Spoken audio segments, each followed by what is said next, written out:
How's it going and welcome to this video. My name is Isaac Maring and I thank you so much for clicking on this video. In this video, I'm going to talk a little bit about Bitcoin. I'm going to give you guys some main points and what Bitcoin really is, and hopefully in this video I cover some of the main points that you didn't know and kind of give you a better understanding of Bitcoin if you were so confused before like I was. Because before this video, I was kind of confused about Bitcoin, and I decided to research some a little bit, and then I had the idea that maybe some other people are confused too, and I could try to help them out a little bit. So I hope this video kind of helps you out also, and if you watch to the end, that would be greatly appreciated, and let's get right into it. I just want to give you guys a little bit of disclaimer here before we start this video, and I want to tell you I am no expert or professional in the Bitcoin or cryptocurrency field, and I'm just simply going off what the knowledge I've already learned about, and hopefully I don't say anything in this video that is somewhat false or completely false, and just know that coming into this video that I am no professional. Alright, so you may be wondering who created this. Well, nobody actually knows the actual person's name or the group that actually created this, but they came up with this name of Satoshi Nakamoto or something along the lines like that. I'll put it up on the screen. I'm sorry if I butchered that name for whoever made that, but we don't know of the person or group or whatever, whoever made Bitcoin. We don't actually know their personal identity, and I'm pretty sure they kept it this way so they didn't have any other governments or anything try to get on him for starting a currency. And maybe if I were him, I probably would want to stay hidden too, because you just don't want everybody knowing who you are and who made the currency. Bitcoin is really just strictly an online currency that is just used on the web, and there's no paper form of it because it's all digitalized and used that way. Our tech world has been increasing substantially, and we've been growing a lot in the tech space, so this kind of makes sense that there is a currency that is meant to be only on the web and on the online part of it. So all this kind of makes sense that it was kind of made. These currencies were strictly made from a person or group, like I already said, I don't know, and it was not made from a government or a central bank, so it is accessible worldwide, and it has one price to it for the whole world. So this can be somewhat easier maybe for certain things, because you don't have to switch over from US dollars to Mexico dollars to euros or anything like that. So it keeps it very simple that the whole worldwide is the simple one currency, but it is only digitalized. So it is not in paper form, and it is not controlled by any type of government or central bank. I like to compare Bitcoin and other currencies to a thing we have on the earth that's called gold. Gold does have a limited supply, just like Bitcoin. Bitcoin has a limited supply of 21 million, and that was I think the creator, whoever did this, had that set limit. And right now in this world, we have just over 18.5 million Bitcoin in the world. Alright, so I have my computer right here because I'm going to tell you guys the price of Bitcoin right now as of recording this video, and that is $33,845.30 for US dollars conversion. And so that's just one Bitcoin, and that is worth $33,000. Alright, so let's put my computer away and let's get right into more of this. So like I said, there is only 18.5 million or a little bit over that in the world right now. And you might be wondering, well, I just said there's 21 million max, so how do you get more Bitcoin? Bitcoin has to be mined, and you might have heard this already, so I'll go over what mining is and how that all works. Mining Bitcoin is basically like working for Bitcoin, but there is no job you're going to work for. So basically what mining is you mine blocks, what they called, and you solve puzzles. And what I mean by solving puzzles, your computer has to find out this long password code thing that translates to you have a number on your dollar bill. So it's kind of like that, but in this, it's in Bitcoin currency.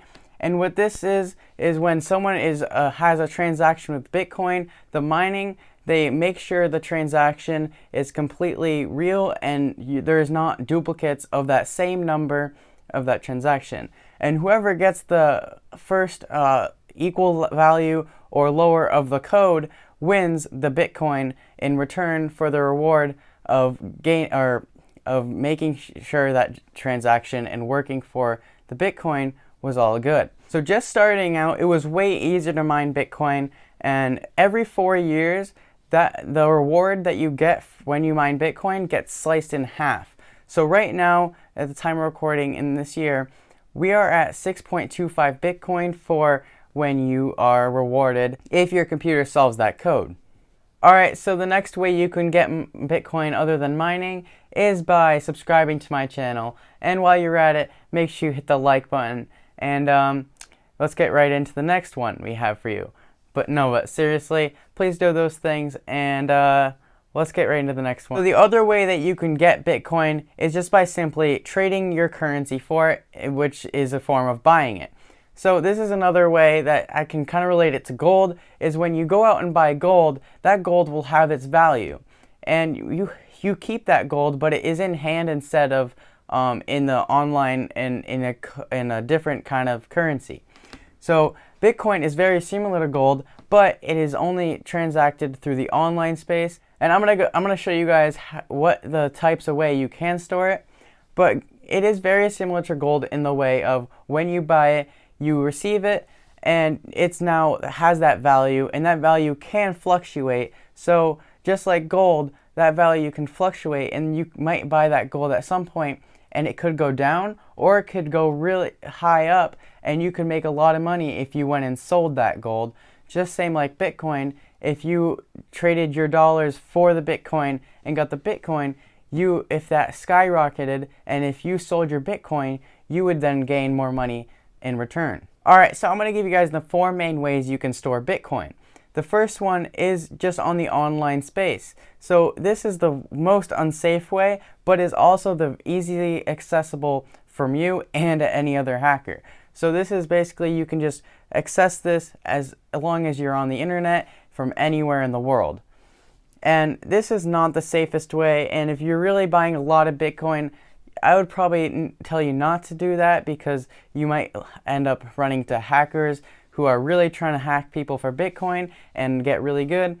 So there's other safe ways that you can store your Bitcoin. The next one I have for you is just simply on your desktop, and this would be an offline version, so no hacker can really get into it.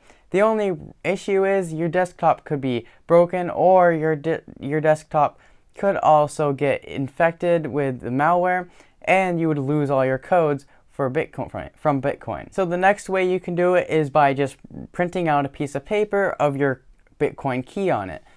And this way, well, it could be good, but you don't want to lose that paper, and you don't want to end up, losing a lot of money if you bought a lot of Bitcoin. And another way that you can store your Bitcoin is by using just a simple hard drive you would use for your photos. And this hard drive would just be simply for Bitcoin, and your Bitcoin keys and codes stay right on that hard drive, and you do not want to lose this hard drive, especially if you're buying a lot of Bitcoin. Because if you lose this hard drive, you will not get your Bitcoin back, and same with the other options. If you lose that item that you're storing it on, you will not get it back unless you know your key, and that's what you need to know to use your Bitcoin. So to put it simply, the Bitcoin keys are just like the bank account number you have for every bank you use. So it's similar to that way, where the bank account number would be like kind of more of like a public one, and then you have your little IDs like your ATM ID, and those are more private, like you only know those, and those are the ones you really want to keep safe. And those are similar to the Bitcoin ones, where you have the keys that you kind of have a public one, and then there's a private one that if you let that private one get out, then you can have people steal your Bitcoin, and you could end up losing a lot of money if you bought a lot of Bitcoin. The one issue with Bitcoin is if you do buy into it, it is going to be taxed like property, and it's not like a currency.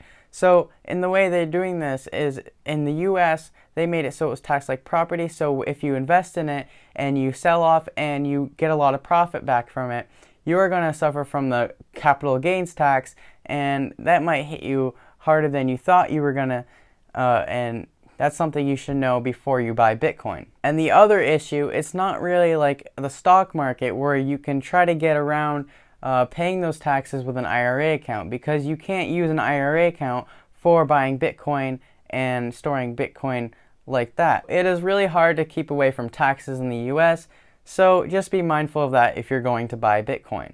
So to wrap it all up here, I really closely relate Bitcoin to gold, and that's some way you can think about it too, is that Bitcoin is very similar to gold, except for it's a currency for the online space in a worldwide, and it is not subject to one specific country that controls the currency and can print more out. There is a specific top of 21 million Bitcoin allowed in the worldwide, and right now there's only 18.5 million. Bitcoin can be very dangerous if you do not put your money and put your codes and keys in the right spot to keep them safe. So do not go in to buy Bitcoin, especially if you don't even know about it. So make sure you learn a little bit more about Bitcoin and really get the whole idea, and don't buy it if you're confused about it at all, and don't go and gamble your money away to something that you had no idea about, because that would not be the way we want to do things around here. Many places are now allowing Bitcoin, just like PayPal, and I know a few other places that you can use Bitcoin now to purchase other items, and you can kind of like trade with it. Alright, so that's going to be it for today's video, and I really hope you enjoyed it, and I really hope you learned something today. If you really didn't know about Bitcoin, or if you already did, let me know in the comments if I even said something wrong or just made up information. And also, if you are watching this, watch out for those scammy comments in the description that say Bitcoin is going to be the greatest and click here on this link, because it's sometimes hard to get rid of those, and there's like bots that just keep commenting in random YouTubers videos, so just watch out for those in this video. And thank you so much for watching to the end if you did, and hopefully you got enough value out of this so that you can subscribe and like this video, and I hope you guys have a great day or night, and take care.